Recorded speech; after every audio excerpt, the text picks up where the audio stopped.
शेख मुजीबुर रहमान बांग्लादेश के राष्ट्रपति, जिन्होंने 1971 से पहले बंगाल, अधीन पाकिस्तान और 1971 के बाद बांग्लादेश भी देखा। 1971 तक का समय बंगालियों के लिए किसी भयानक सपने से कम नहीं था। पाकिस्तान फौज द्वारा हुए बंगालियों पर नरसंहार, उत्पीड़न भुला पाना असंभव था।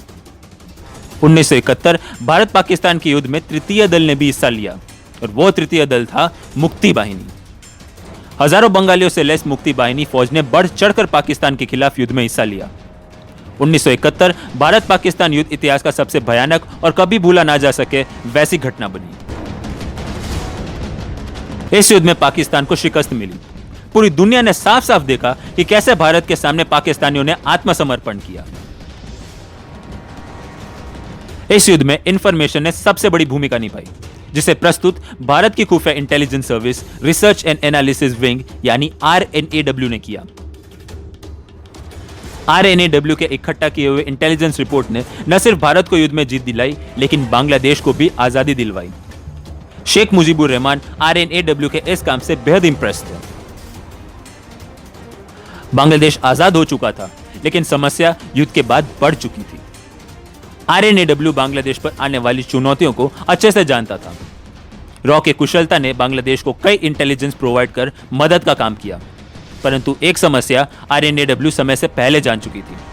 समस्या का विषय था मुजीबुर रहमान की सेफ्टी। RNAW की एक ऐसी रिपोर्ट को मुजीबुर ने नकारा जिसने रूप दिया बहुत बड़ी कैजुअलिटी को। रॉ की बात ना मानकर मुजीबुर रहमान और बांग्लादेश को आखिर कितना भारी नुकसान हुआ, जानने के लिए बने रहिए आज के वीडियो में।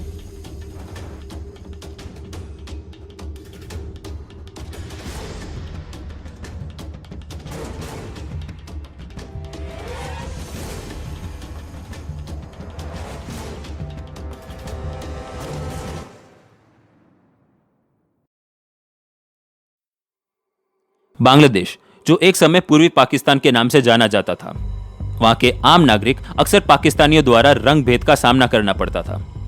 उन्हें अक्सर कम अकल और न जाने क्या क्या आलोचना सहने पड़ते थे। साल 1970 के जनरल इलेक्शन में बांग्लादेश के सबसे भावी और चहीते नेता शेख मुजीबुर रहमान अपने पार्टी आवामी लीग के साथ 169 में से 167 सीट के प्रचंड बहुमत के साथ विजय हुए थे। मार्च 7, 1971 करीब 10 लाख बंगालियों के समक्ष एक अलग बंगाली स्वतंत्र देश की घोषणा की। यही भाषण ने पाकिस्तान की क्रूरता को प्रस्तुत किया। ईस्ट पाकिस्तान से दूर दिल्ली में बैठे रॉ के डायरेक्टर RN काओ आने वाले वक्त को समझ चुके थे। डायरेक्टर RN काओ ने अपने एक ऑफिसर के जरिए मुजीबुर रहमान से बात की और उन्हें आने वाले खराब सिचुएशन के बारे में बताते हुए इंडिया में कुछ दिन रहने के लिए बात कही, ताकि उनके सेफ्टी में 100% श्योरिटी रहे और आने वाले वक्त के लिए परफेक्ट ग्राउंड तैयार किया जा सके। मुजीबुर रहमान ने रॉ के इस सुझाव को खारिज करते हुए कहा कि वे जहां हैं वहीं सुरक्षित हैं। 25 मार्च 1971 से मुजीबुर रहमान ईस्ट पाकिस्तान से लापता थे। किसी को पता नहीं था कि वे कहां होंगे, परंतु रॉ को पूरा यकीन था कि हो न हो उनके लापता होने का कारण पाकिस्तान आर्मी ही था।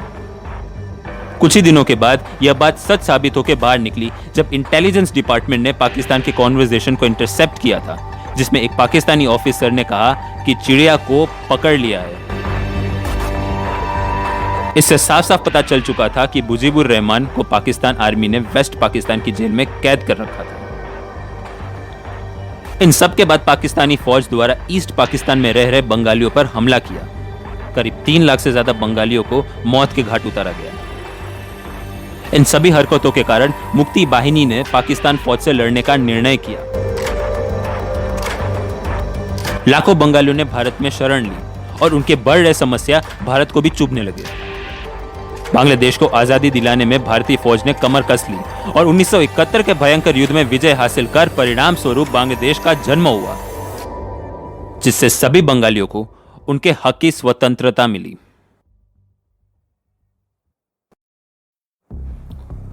1971 युद्ध के बाद बंगालियों का अलग देश बांग्लादेश का निर्माण हुआ। पाकिस्तान की जेल से छूटकर मुजीबुर रहमान ने अपने कैबिनेट की स्थापना की। मुजीबुर रहमान ने भारत के प्रधानमंत्री श्रीमती इंदिरा गांधी से बांग्लादेश में इंटेलिजेंस आउटफिट के लिए मदद मांगी। मुक्ति बाहिनी, मुजीब बाहिनी जैसे कई ऑर्गेनाइजेशंस को मिलिट्री ट्रेनिंग और इंटेलिजेंस ट्रेनिंग देने की मांग की।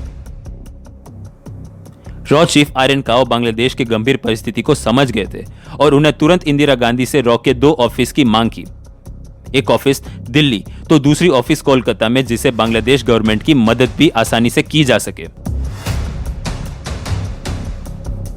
रॉ की 2 ऑफिस बनी, एक ऑफिस दिल्ली में जिसे खुद रॉ चीफ आर्यन काओ ही हैंडल कर रहे थे, तो दूसरी ऑफिस कोलकाता में जिसे हैंडल पीएन बनर्जी और मेजर जनरल एसएस उबन कर रहे थे।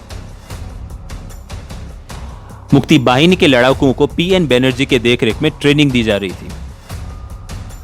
एक स्पाई को किस तरह से कोवर्ट मिशन के लिए तैयार किया जाए और देश में आने वाली समस्या से इंटेलिजेंस द्वारा निपटाया जाए, उन सभी की ट्रेनिंग रॉ के ऑफिसर्स मुक्ति बाहिनी के लोगों को दे रहे थे।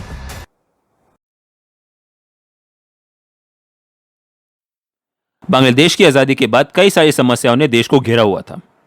बांग्लादेश की 3 बड़ी समस्याएं थी। पहली समस्या थी बांग्लादेश में रह रहे प्रो पाकिस्तान नागरिक, जिन्होंने बढ़ चढ़ के पाकिस्तान के युद्ध में साथ दिया था। रॉ जानती थी कि देश में चल रही अस्थिरता का फायदा उठाकर ये लोग कभी भी तख्तापलट कर सकते हैं। दूसरी समस्या थी मुक्ति बाहिनी में कार्यरत 12,000 जवान जो युद्ध के बाद बेरोजगार हो चुके थे और उन्हें रोजगार प्रदान करना जरूरी था। तीसरी समस्या थी बांग्लादेश का आर्थिक विकास। रॉ ऑफिसर पीएन बनर्जी के सुझाव पर शेख मुजीबुर रहमान ने नेशनल सिक्योरिटी फोर्स की रचना की, जिसमें उन 12,000 बेरोजगार मुक्ति बाहिनी के लड़ाकों को शामिल किया गया। उन 12,000 लड़ाकों को भारतीय फौज द्वारा मिलिट्री ट्रेनिंग दी गई। मुजीबुर रहमान के देखरेख में नेशनल सिक्योरिटी फोर्स का काम था बॉर्डर को सुरक्षित रखना। इंडियन आर्मी की कुशलता और ताकत का सही अनुमान मुजीबुर रहमान को था। वह चाहते थे कि उनके बेटे जमाल की ट्रेनिंग इंडियन मिलिट्री एकेडमी में हो, क्योंकि इंडियन मिलिट्री एकेडमी ने हमेशा भारत को सुरमार और काबिल ऑफिसर प्रदान किए हैं। जमाल की ट्रेनिंग आईएमए में तो नहीं हो सकी, क्योंकि नियम अनुसार इस एकेडमी में सिर्फ भारतीय नागरिक को ही ट्रेनिंग दी जा सकती है। जमाल को ट्रेनिंग के लिए यूगोस्लाविया भेजा गया, लेकिन लैंग्वेज प्रॉब्लम की वजह से ट्रेनिंग को आधे से ही छोड़नी पड़ी। जमाल ने इसके बाद इंग्लैंड में सेंड्रेस्ट एकेडमी में ट्रेनिंग ली और इसके बाद बांग्लादेश आर्मी में कमीशन्ड ऑफिसर के रूप में कार्यकाल संभाला। वक्त के साथ बांग्लादेश के संविधान पर भी अच्छे से काम हुआ।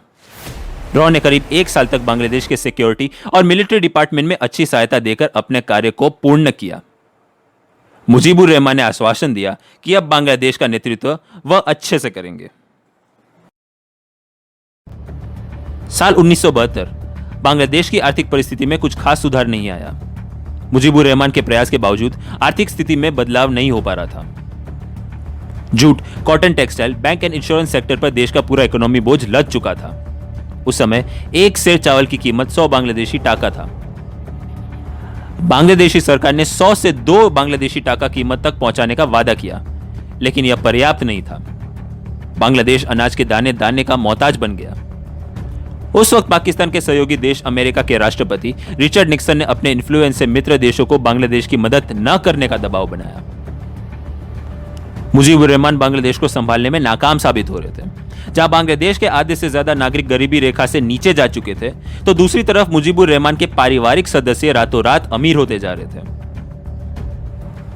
शेख अबू नाजिर, मुजीबुर रहमान का इकलौता भाई, जो 1971 से पहले 2 वक्त की रोटी तक नहीं जुटा पाता था, अब बांग्लादेश के लिबरेशन के 2 साल में करोड़पति बन गया।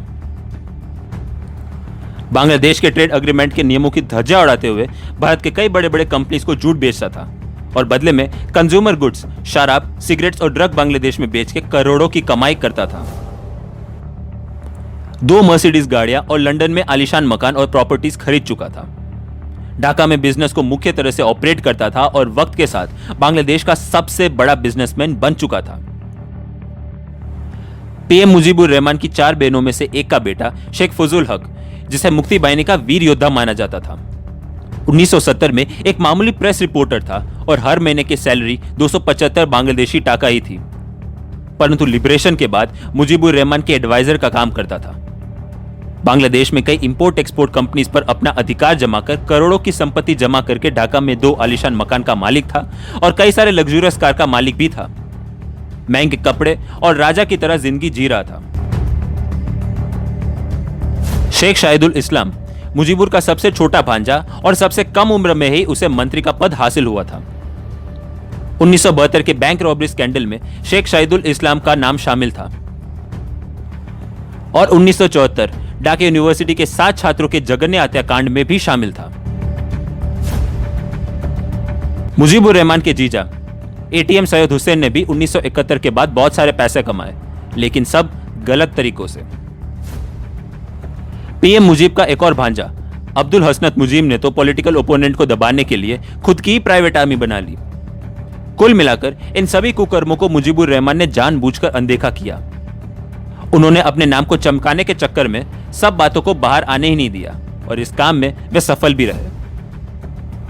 साल 1973 बांग्लादेश के जनरल इलेक्शन के 315 में से 360 सीटों पर जीत हासिल कर मुजीबुर ने दोबारा सत्ता हासिल की। मुजीबुर रहमान की प्रचंड जीत और करप्ट परिवार की प्रगति ने ओपोजिशन पार्टी के गुस्से को बढ़ा दिया। आवामी लीग के कार्यकर्ताओं पर हमले हुए, जिसमें करीब 6000 कार्यकर्ता और 6 पार्लियामेंट मेंबर्स की हत्या हुई। जवाबी हमले में आवामी लीग के लोगों ने भी हिंसा के आग को बढ़ा दिया। साल 1974 मुजीबुर रहमान की मुसीबतें और बढ़ गई। मार्च 1974 से दिसंबर 1974 में भारी अकाल ने करीब 10 लाख से ज्यादा नागरिकों की जान ले ली। एडमिनिस्ट्रेटिव फेलियर से इकोनॉमी बैकवर्ड की समस्या तक को सुलझाने में सरकार नाकामयाब रही। इन सब समस्याओं को सुलझाने के लिए बांग्लादेश सरकार ने 28 दिसंबर 1974 में स्टेट ऑफ इमरजेंसी की घोषणा की, जिसके तहत सारे डिसीजन मेकिंग पावर सरकार के हाथों चली गई। 25 जनवरी 1975 पार्लियामेंट में 294:0 वोटिंग यानी 100% वोटिंग के साथ मुजीबुर रहमान को पुनः राष्ट्रपति बनाया गया। उस वक्त इमरजेंसी के समय बांग्लादेश वन पार्टी स्टेट घोषित हुआ, जिसे फ्रीडम ऑफ प्रेस से लेकर नागरिकों के मूलभूत अधिकारों को दबा दिया गया। जून 1975 मुजीबुर रहमान ने एक शासन की घोषणा की, जिसमें सभी पॉलिटिकल पार्टी का गठबंधन हुआ और उस सिंगल पार्टी का नाम रखा गया बांग्लादेश कृषक श्रमिक अवामी लीग। इस सिंगल पार्टी को 15 सदस्यों द्वारा चलाया जा रहा था, जिसमें 4 मुजीब के परिवार वाले थे और 11 क्लोज एसोसिएट्स थे। इस पॉलिटिकल सिनेरियो ने बांग्लादेश की आजादी में अपना सब कुछ त्याग करने वाले मुक्ति बाहिनी के लोगों के दिलों में आक्रोश और गुस्सा बढ़ा दिया। इनमें से सभी ने मिलकर जातीय समाजतांत्रिक दल नाम की एक रेडिकल पार्टी का निर्माण किया, जिसका ज्यादातर बड़े पैमाने में देखरेख सिराज सिकदर नाम के एक मुक्ति बाहिनी के पूर्व सदस्य करते थे। जातीय समाजतांत्रिक दल के लोग आए गए दिन सरकारी बैंक दफ्तर और फैक्ट्री में लूटमार करते, यहां तक दिन दहाड़े पुलिस पर हमला करते।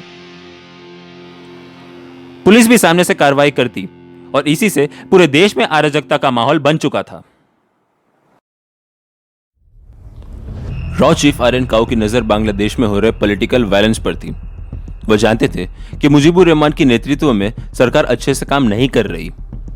यहां तक करप्ट फैमिली मेंबर्स की तरक्की से अवामी लीग और देशवासी खुश नहीं थे, क्योंकि पैसे, पावर और सत्ता की आड़ में देश के नागरिकों की जरूरतें और आवाज को दबाया जा रहा था। रॉ को पीएम मुजीबुर रहमान पर होने वाले जानलेवा हमले की जानकारी मिल चुकी थी। मुजीबुर रहमान को बचाने की वजह भी रॉ के पास थी, क्योंकि अगर देश के पीएम की हत्या हुई तो गृह युद्ध छिड़ सकता है, जिसका सीधा फायदा पाकिस्तान को पहुंचेगा। और रॉ यह भी जानता था कि दोबारा बांग्लादेश को बचाने के लिए युद्ध की लकीर फिर से खींच उठे, यह सही नहीं। दिसंबर 1974 आर्यन काओ शेख मुजीबुर रहमान से मिलने गए और आने वाले समस्या के बारे में जानकारी दी, लेकिन मुजीबुर हर बार की तरह समस्या को अनदेखा किया और बताया कि बांग्लादेश में उन्हें कोई नहीं मार सकता। आर्यन काओ खाली हाथ भारत वापस लौट गए, लेकिन उन्हें पता था कि बांग्लादेश के पीएम की जान को खतरा है। आर्यन काओ ने इस बार रॉ के ऑफिसर्स को बांग्लादेश भेजा, लेकिन कुछ हाथ न आया। वक्त अपनी गति से चल पड़ा और 15 अगस्त 1975 के दिन ढाका में पीएम के घर कुछ बांग्लादेशी फौजी घुस गए और गोलियों की बौछार से करीब 47 लोगों को मौत के घाट उतार दिया, जिसमें पीएम मुजीबुर रहमान, उनके परिवार के सदस्य और मित्र मारे गए। दुनिया भर में इस हत्याकांड की चर्चा हुई। रॉ चीफ आर्यन काओ के लिए कोई नई बात नहीं थी, क्योंकि इस बारे में उन्हें कब से पता था, लेकिन वह यह भी सोच रहे थे कि अगर पीएम मुजीबुर रहमान ने बात मान ली होती तो यह सब ना होता। शेख मुजीबुर रहमान हमेशा से खुद को ही सब कुछ मानते थे। रॉ की बात न मानकर 47 लोगों को मौत के चपेट में डाल दिया। इस असैसिनेशन ने बांग्लादेश की राजनीतिक तख्त को पलट दिया। अपने मौत का कारण मुजीबुर रहमान खुद थे, क्योंकि देश की सत्ता में इतने खो गए थे कि अपनी जनता की तरफ देखा तक नहीं। ऐसे नेतृत्व का अर्थ ही क्या, जब पूरा देश गरीबी से जूझ रहा हो लेकिन परिवार अमीर होता जाए और देश को खुद की जागीर समझ बैठे। इस असैसिनेशन के बाद बांग्लादेश कई सालों मिलिट्री शासित देश बन गया।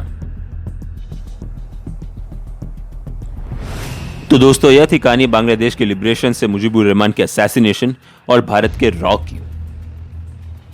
मिलते हैं अगले वीडियो में, तब तक अपना ख्याल रखिएगा।